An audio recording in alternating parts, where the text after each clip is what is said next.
Take charge of your thoughts. Take charge of your life. Psychologist, author, speaker, musician, former professor, and the host of Love and Life, Dr. Karen Anderson-Abril. Welcome to Love and Life. I'm Dr. Karen Anderson-Abril. Coronavirus, social distancing, COVID-19, self-quarantine, shelter in place. In early March, these concepts were completely foreign to us. Now, they're our reality. Like all of us, I'm processing this global pandemic in real time, doing the best I can. And like all of us, I feel utterly helpless at times. I'm not a ventilator manufacturer or an infectious disease scientist or a physician or nurse. Like all of us, I'm trying to figure out what I can do.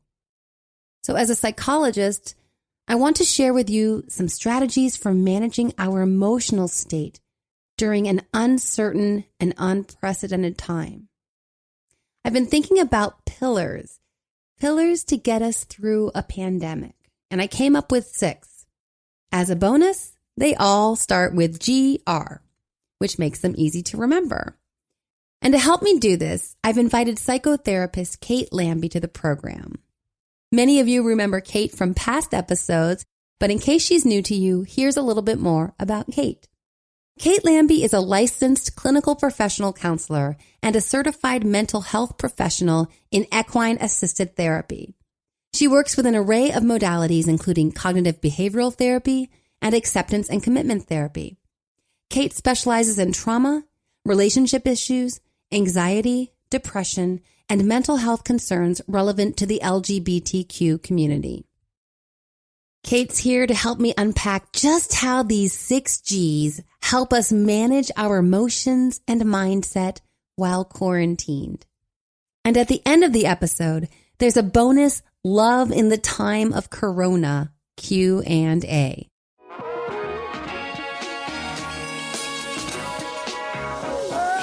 Kate, welcome to the program. Thank you. I'm excited to be here, even from a distance.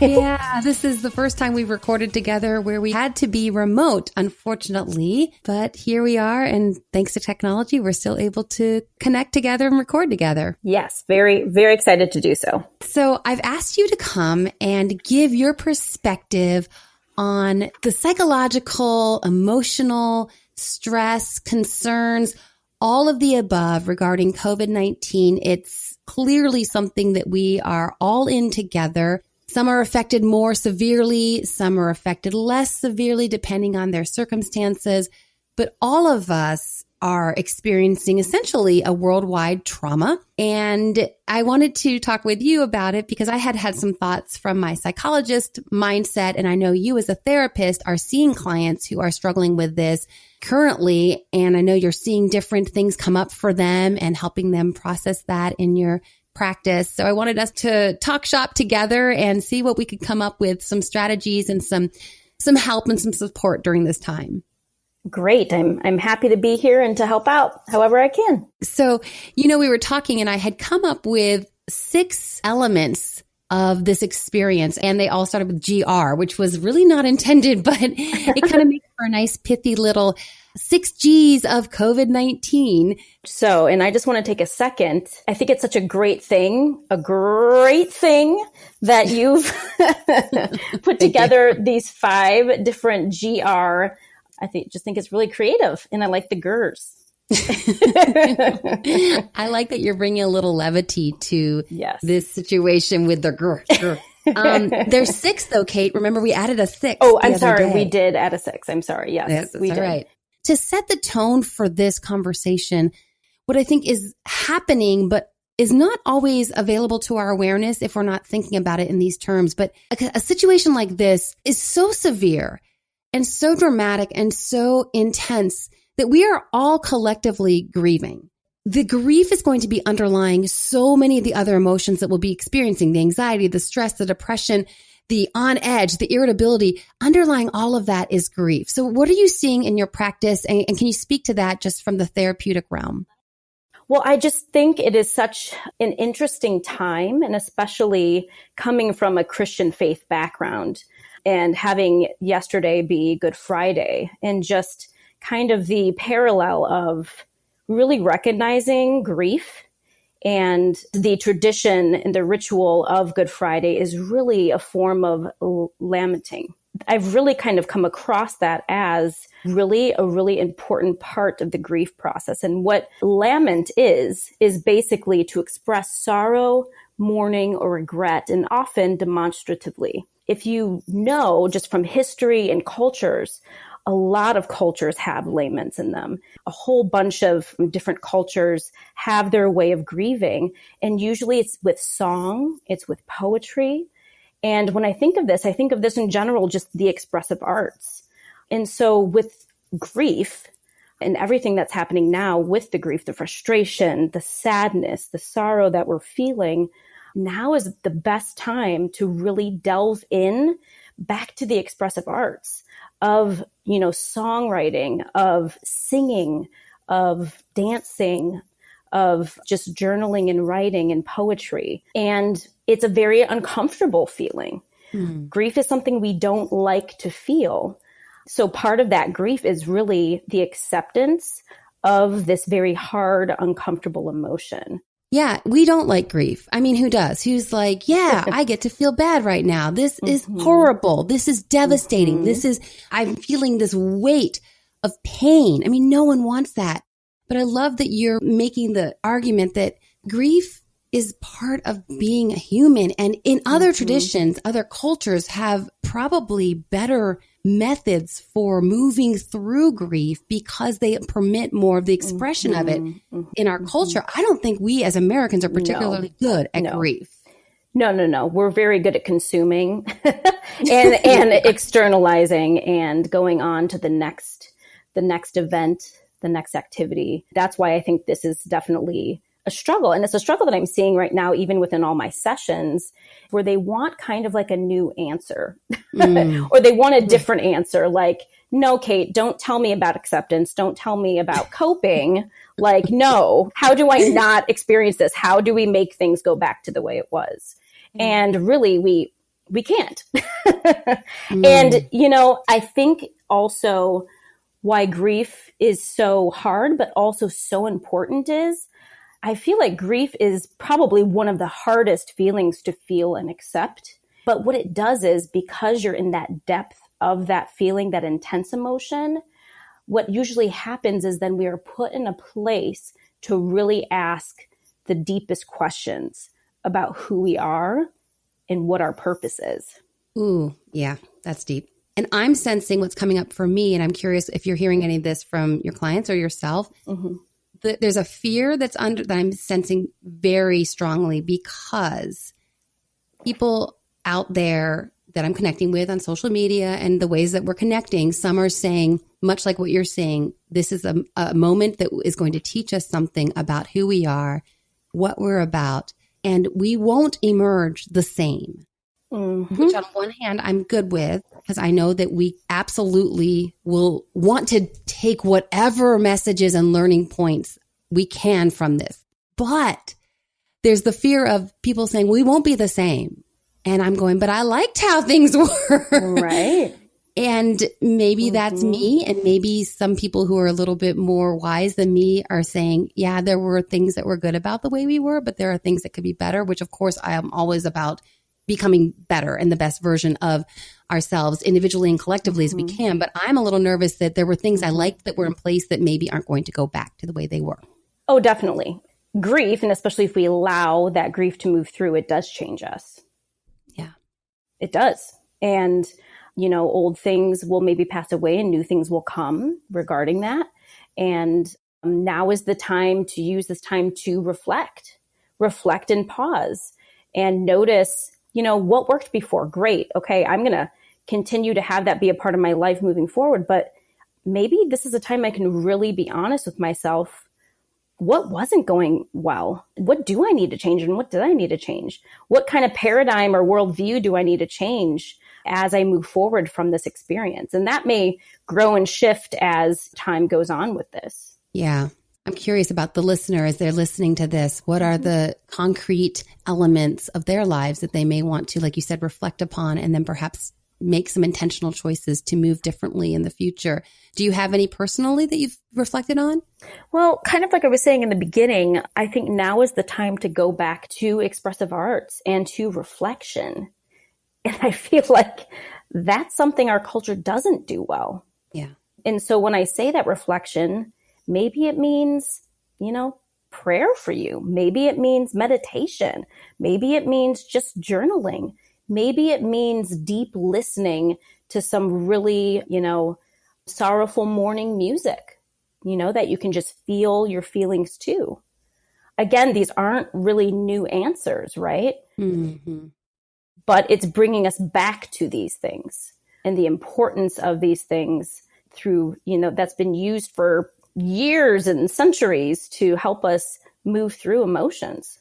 Yeah, I've been thinking about you when I've been writing my Instagram posts because we had talked about you are sensing that clients are looking for the formula to manage COVID and believing, like you said earlier, that, hey, isn't there a new recipe or new set of strategies and techniques to manage COVID? But really, it's all the same, which is why I wanted to really establish a foundation of the grief that's going on. And for those listeners who maybe aren't familiar, but grief really, we talk about these stages of grief, Kubler-Ross's stages of grief, which include denial. And it's really, denial is in place when we hear bad news, like a global pandemic.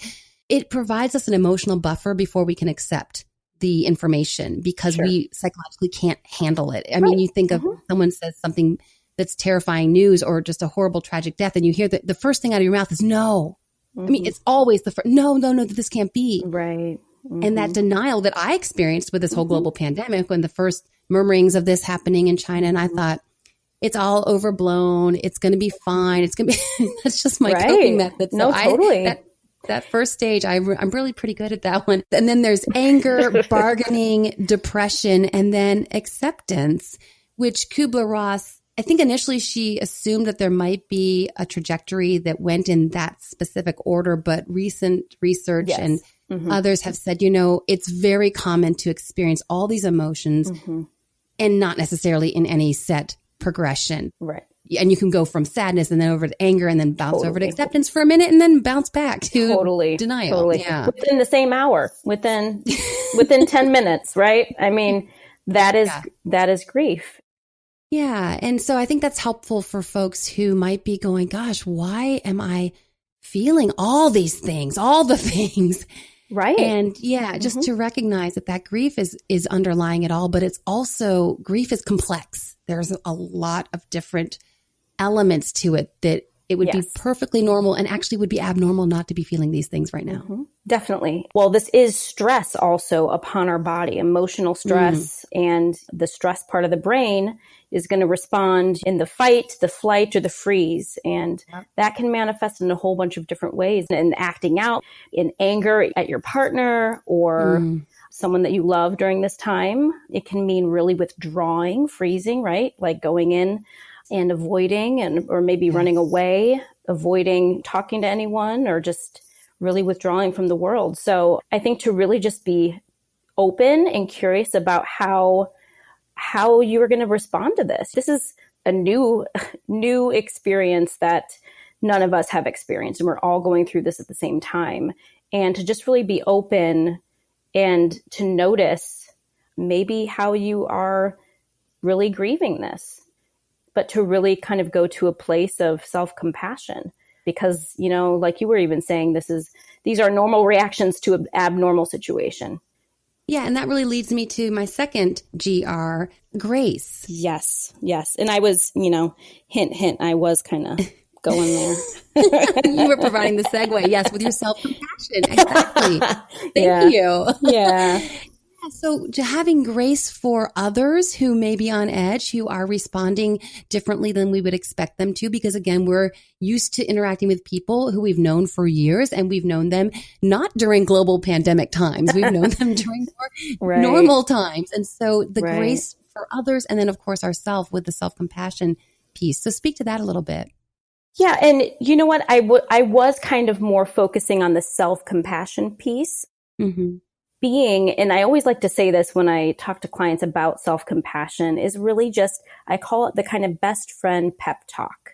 Mm-hmm. So really just focusing on the self-talk that's happening. What would your best friend say to you right now during this situation? Mm-hmm. And then we get into all those very loving, caring ways of looking at the situation and how you're handling it, right? We tend to be our biggest critics. Right. But, the best friend would say, you know what, you're doing the best you can. Keep going. Take your time. Mm-hmm. Take space. So for me, grace is really kind of that self-compassion, and also then allowing that for others, maybe giving others the benefit of the doubt. It's just one of those things, like you said, just trying to lean into that and have those voices in our head. Of course, Dr. Hayes calls it the dictator within. And that dictator within may hear messages that, according to the folks on social media, I'm supposed to write my next book during this time. I got to make the most of this quarantine, right? Or putting that pressure on yourself when, even if you had, say, 6 weeks, if this ends up being 6 weeks, and it could be longer, who knows? Mm-hmm. But if you had 6 weeks of time where some other distractions in life were removed, that's not the same thing as being 6 weeks cooped up, quarantined, never know what's going to happen. We don't know if a family member is going to get this. We don't know how many people are going to die. Like, that is not the same reality as like a 6-week getaway to work on your next book. Right. This is trauma time. Yeah. No, that's so true. Just speaking to what you just said, it's so funny with, being productive and all that. I even just personally, I noticed myself even be like, I should really do this, or I really should do that. And I stopped myself and I was like, wait a second. You don't have to do anything if you don't want to today, like kind of really reframing of the fact this is a pause, and it's a deep pause. And there's a lot, like you were just saying, a lot of uncertainty. And so taking moment by moment with that compassion, with pressure or productivity. Mm-hmm. Again, what's interesting about all these GRs, right, is they're all kind of interconnected, right? Yeah. And just really coming back and reflecting to a part of, what are my values and what have my values been? Mm-hmm. And do I want to rearrange some of these values? Mm-hmm. How helpful were they for me before? So I like that you speak to that pressure. Yeah, because I feel it all the time. I know. Remember, I'm like texting you. I said, you need to meditate. Yeah, you did. And you got sassy. You got a little sassy. Yeah, I said, ain't nobody got time for that. And then you sent me this meme, and it's an old Zen saying, you should sit in meditation for 20 minutes a day, unless you're too busy. Then you should sit for an hour. Right. I was like, ooh, busted. Right. That's so funny. So true. Yeah. Giving ourselves a little grace, self-compassion. I'm a big fan now in my life. When I was younger, I resisted such things because I was more rigid in my thinking. I was less psychologically flexible. Ooh. Yes. And I was more rigid, and I would say a crisis is a crisis and it's bad and it's horrible. And I didn't look for and really acknowledge often that in the midst of every crisis is an opportunity. So one opportunity here, like you're saying, is to get curious with yourself, get curious with your response, find some ways to be compassionate with your own response. And then, like you said, a little opportunity for some values clarification. Definitely. Mm-hmm. Dan invented it because I kept burning my tongue on my black coffee. And then we realized the Perfector could do so much more. It's the only way to brew coffee or tea and then immediately ice it for iced coffee or iced tea without watering down the flavor. It also brings bourbon to a perfect chill, again, without diluting it or bruising the flavor notes. But my favorite application, wine. The Perfector takes your room temperature red to the recommended low 60s in just 20 seconds. And as a bonus, the Perfector aerates your vintage as well. Check out all the Perfector's applications, including bringing white wine to its most flavorful temperature at drinkperfection.com. Love and Life listeners can use promo code PODCAST at checkout for 20% off your Perfector. So my next GR is grit. Yes. And again, looking for opportunities in the midst of crisis. There is always the opportunity, actually, whether you want it or not, crisis and trauma and circumstances that we would prefer not to have always provides us with grit development. Yes. And I looked up, and it's passion and perseverance for long-term meaningful goals.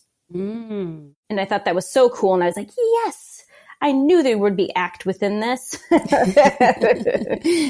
Yeah. So what I actually came up with for grit was, in acceptance commitment therapy, we do this exercise called the obituary exercise. So how do you want to be remembered? So it's kind of a values clarification of what matters to you. And so basically what you're doing is you're envisioning how you would want people to speak of you at your memorial, right? What did you stand for? Identify, the main questions that life asked you and how you responded. Write about the type of person you were, how you will be remembered, and what you stood for in life. And write it in a style that reflects the type of person you were. Let go. After all, you're already dead, right? So it's kind of making it a funny thing, but, list the people you would be leaving behind and those who you will miss the most. Mention the people you helped. So all of those things, again, kind of gets to the core of who we want to be, right? So if we're looking at our death, we are looking back on our life and hopefully hoping those are the things that we lived for. And another way to do it is, what kind of obituary would you hate to write, right? So herein lies, so-and-so, he took few risks and so made very few mistakes. That's another clarifying question to ask.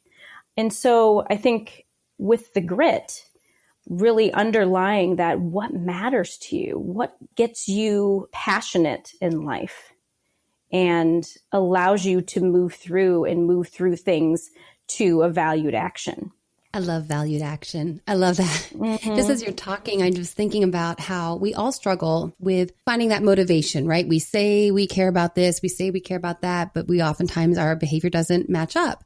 Except with this values clarification exercises and a reflection, the motivation becomes much more natural, because every action is, like you said, it's inspired by those values, and we've clarified and owned them as ours. Definitely. So it just helps with the motivation piece, because it's just a reminder, like, wait, no, this is meaningful to me. Remember, I established it's meaningful to me, and it's always in flux. If you decide it's not meaningful, you're absolutely free to pivot. But in that moment, it helps you continue on to move toward those behaviors and those goals, whatever they are, that we care about. And I love it, because it's just more honest, authentic, and genuine. Definitely. And as we're talking and we've been going through each of these GRs, I'm noticing there is kind of like a theme of kind of like this reflection, right? Like, I'm kind of asking you again to reflect on your values, reflect on your passions. It can help you through this grieving process, through having grace for yourself and others, to align with that passion and perseverance for those long-term goals that maybe you have. I love that, just reflecting on all of them. And that's kind of leads us to the next one. The next GR is growth, because I think the grit in the moment is not fun, right? I mean, if I'm training for a race, which I would not do because I'm not a runner, but if I were, the marathon training is not fun. It's the understanding that there's a goal that will be achieved that helps me understand that the grit that I'm enduring right now has a purpose and meaning. And so I think for us now in this time of COVID trauma, to recognize there's going to be parts of it we're going to resist. Like, I don't want this. I hate this. But if we can look at it a little bit meta, like get above it a bit and go, I see this grit. I recognize it's uncomfortable. I also know it's going to help me grow, which is our next GR, right? That this grit will not be in vain. There will be growth that will come from it. So in that growth, there's the opportunity to say, again, I'm not trying to put pressure, but if we come out of this, for some of us, I know for someone like me, I will want to be able to go, okay, I endured the grit. There was some growth that I experienced. What's that going to look like? Kind of like what you're talking about with the epitaph, right? How am I going to look back on this season of COVID pandemic and see the growth? What would growth look like for me? looking now into the future, imagine myself looking back on this time, what would that growth look like? Yes. And I think part of that is, looking towards that future when it comes is making SMART goals. Mm-hmm. And what that would mean is getting specific and measurable and achievable, relevant and time bound. And it's probably the easiest way to go about. Side note, I did look that up. That's okay. It's not like we all come up with this stuff. I know, as long as we give credit. Do we have a citation we need to mention here, Kate? You know about me and plagiarism. I know you are. Right? I know. Smartsheet.com.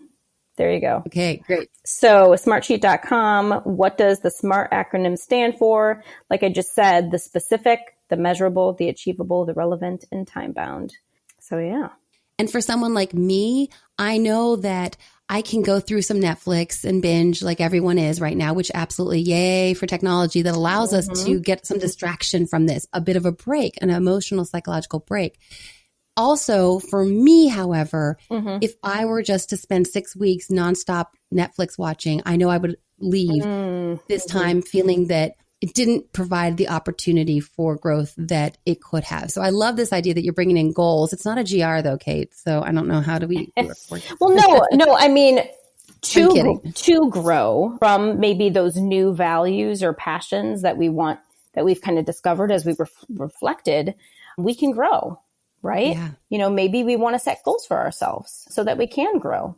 Or some people do maybe just sit and, maybe just binge for weeks and weeks and weeks. And I think it's really important to notice that through this time and through the grief, allow yourself to feel, but I think also to not get stuck. And that's when it can become a problem. If we are just doing the same thing day after day after day, just staying in our room or just withdrawing or isolating from people. That's fine to have those moments and allowance for feeling feelings. But when we get stuck in them is when it can really become a pattern and becomes unhelpful for us and really then can become, a mental health issue. And Kate, then I would ask, I'm thinking of a listener going, well, wait, how do I know there's a tension there, isn't there? It's how do I know that when it's okay to just let myself be because this is traumatic? And when is it, hey, I'm kind of stuck in a rut now because it's my 7th Netflix series that I've binged on and maybe I do need to kind of come up for air here? Well, I think there is probably a sense of awareness for people that, I'm feeling really unmotivated, or I'm really starting to notice some hopeless thoughts come in, or I'm really starting to notice a pattern of thinking that's really kind of dark and stuck. And that's when I would say, okay, it might be time to change it up. And some people in general have a practice of, allowing themselves a certain amount of time, right? Like, I'm going to allow myself this day to be really sad and really upset about this. And then tomorrow, getting on my routine. Yeah. Yeah. And I would say too, the frequency, right? So the frequency and the intensity is when you should start noticing and maybe reaching out for help. So frequency and intensity of, maybe lashing out at people or staying in and isolating. What's the frequency of that? What's the intensity of that? And then from there, reaching out for help if you need to a mental health professional. Let's connect on social. I'm most active on Instagram at Dr. Karen. That's dr.karin. On Twitter, I'm at Dr. Karen Anderson. Live tweet with me when I watch my favorite shows, Will and Grace, my brand new fave, God Friended Me, and of course, all shows Bachelor Nation. Join me on Facebook where I'm stepping up my Facebook Live game. I'm at Dr. Karen Anderson Abril. So another technique that I think is one that I'm sure you've talked with your clients about because it's one that always works, but I'm sure your clients are wanting to know the COVID version of it. Not sure that there is a COVID version of it, but is to find ways to remain grounded. Mm-hmm. No, I love that. It's being present fully in the moment with all your senses. And one of the main ones that I go to for grounding, a grounding technique, is the 3-2-1 with my clients. And so it's basically 3 things you see, 3 things you hear, 3 things that you can touch and describe. And then you go down to 2 things you see, 2 things you hear, 2 things you can touch and describe. And then you go to one thing you see, 1 thing you hear, and 1 thing you can touch and describe. And so what that does is that gets us into 3 of our senses, at least, to really kind of bring us back into our body. And just for someone who's not fully aware of what that is supposed to do for us, it would be someone who's in their head, maybe out in the future, freaking out about what's going to happen a year from now or what's going to happen next week if COVID shows up in their community. Well, yeah. So what's really happening is, again, it's taking us from our fear center of the brain to the prefrontal cortex and all of our senses and being able to regulate our emotions. And, again, when we're out of that fear center of the brain, we're able to make more rational decisions for ourselves and be able to act in a more meaningful, valued action way. I love that. I love these tangible techniques because that's one that 3-2-1 is so easy to remember. And you can use it anytime. You're driving down the highway and you start catching your thoughts getting way out ahead and getting you keyed up into that place of fear. Or if you're home and you're walking around your apartment and finding yourself really in that place of anxiety. Exactly. Yeah. We got to ground ourselves during COVID. We got to ground ourselves at any point in life. There's always the potential to freak out. I mean, really, there is. I mean, we could sit and stew and ruminate and get ourselves into a tizzy, or we could choose the path of being grounded. And again, I love that you're bringing ACT into it, and in doing so, we bring ourselves back to really who we are. We're not meant to be living in utter fear at all times. It's partly the way we're wired because it's protective. Your brain goes into anxiety mode because your brain's like, hey, things are happening. There's a pandemic. Would you get with the program? And it's trying to protect you. Like, you got to freak out right now, Kate. You got to freak out right now, Karen, because stuff's going down on this planet. And so it's really coming from a place of protection, but we have to go, okay, I got you. Yeah. Thank you for weighing in. Yeah, definitely. And to really also just recognize, am I safe right now? Am I okay in my home right now? And for some people, that is a yes. I have a refrigerator stocked. I have my lights on. I have my heat if I need that. I have a warm bed. And, I have the ability to connect with people via technology. Some people don't have that. Yeah. Some people aren't feeling safe right now. Maybe home is not a safe place for them for whatever reason that is. I think segueing into, I guess I'm even just doing this naturally. I'm like, wow, is just that gratitude of really just taking stock and recognizing, oh my gosh, and it's valid, right? That this is a stress and this is a huge change from my normal day-to-day life. But really, am I safe? Yes. Am I okay? Yes. Do I have access to food? Yes. But not everyone does. And really being grateful for those things.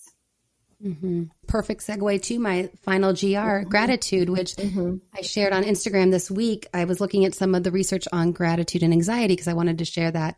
Just like with gratitude and depression, we find that the more grateful we are, the less likely we are to feel depressed and to feel anxious. And there was this great study that I shared, and I'll share it here, that was done with a group of students at a university who had all gone to the counseling center to look for some services. Some were depressed, some were anxious.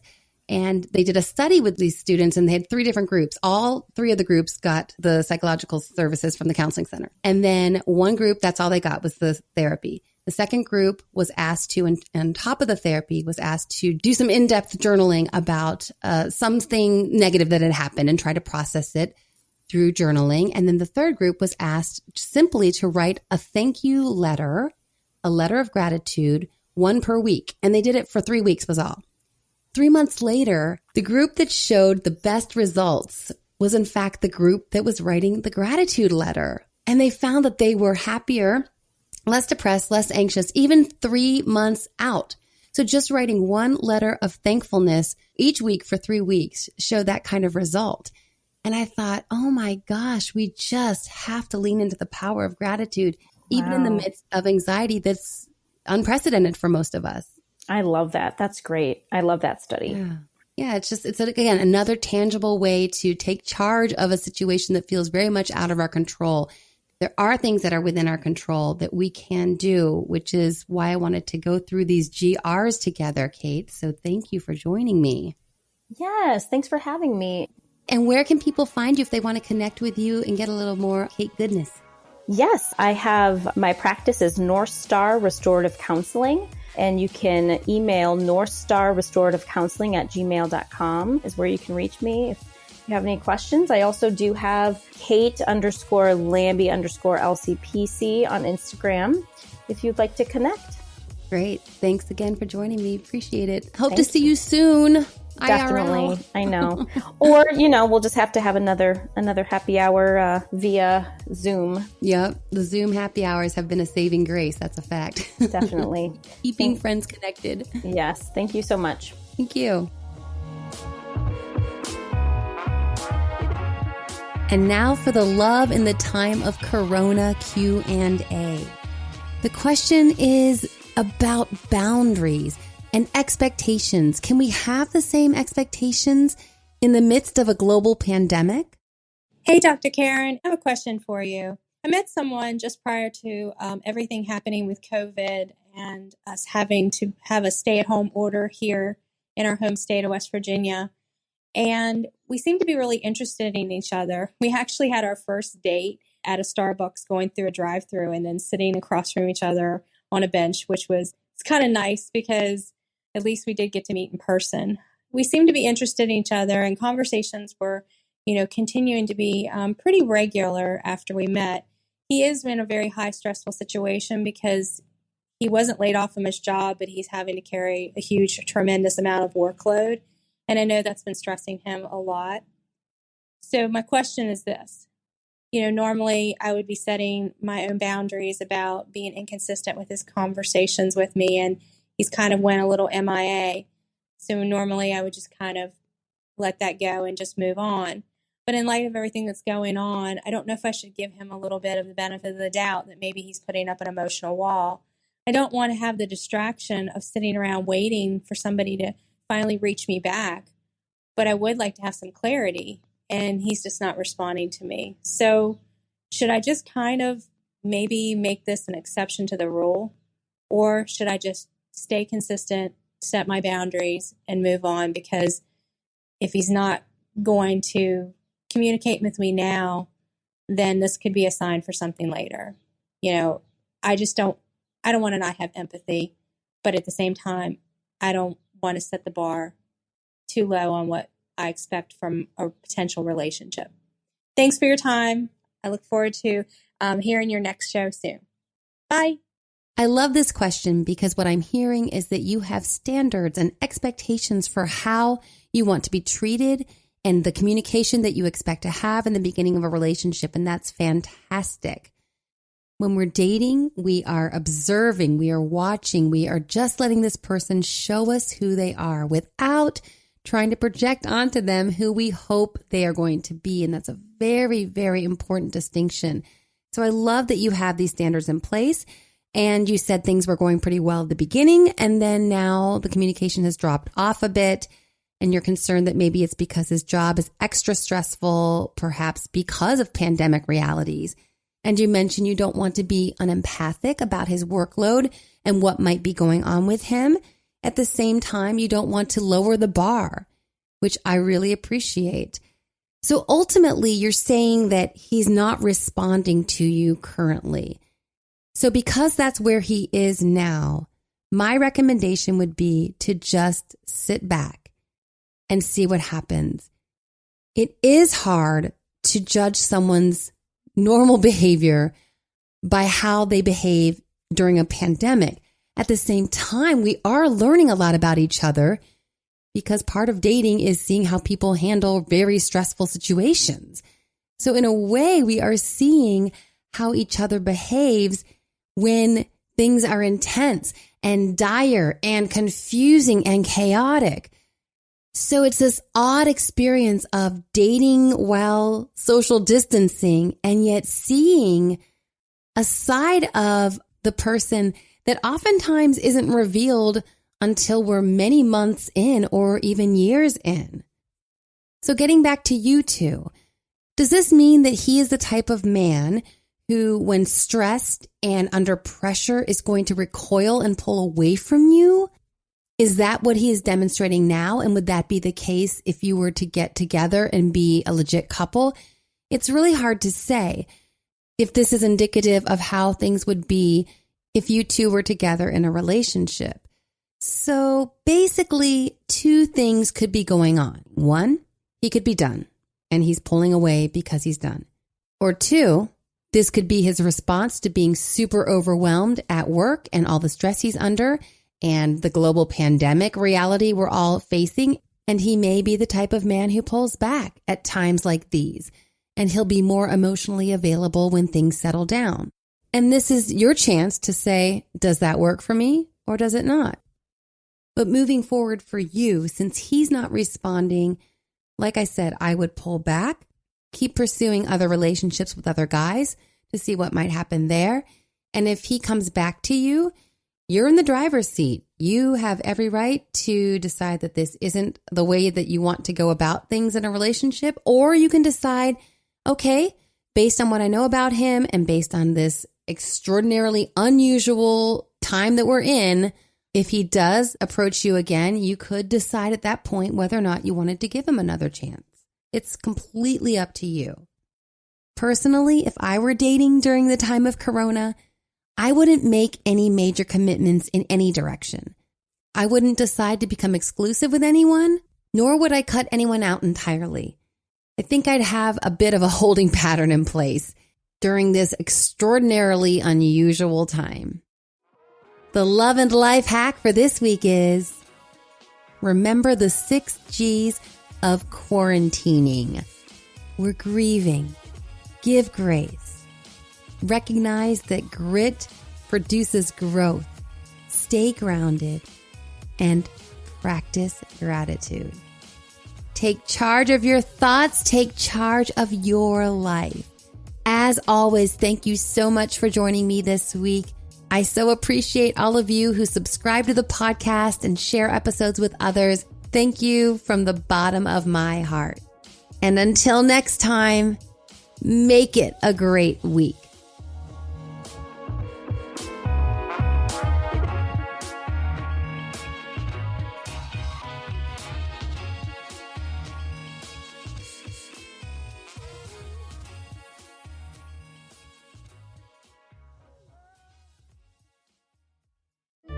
Love and Life is produced by Tim May and host and executive producer, Dr. Karen Anderson-Abril.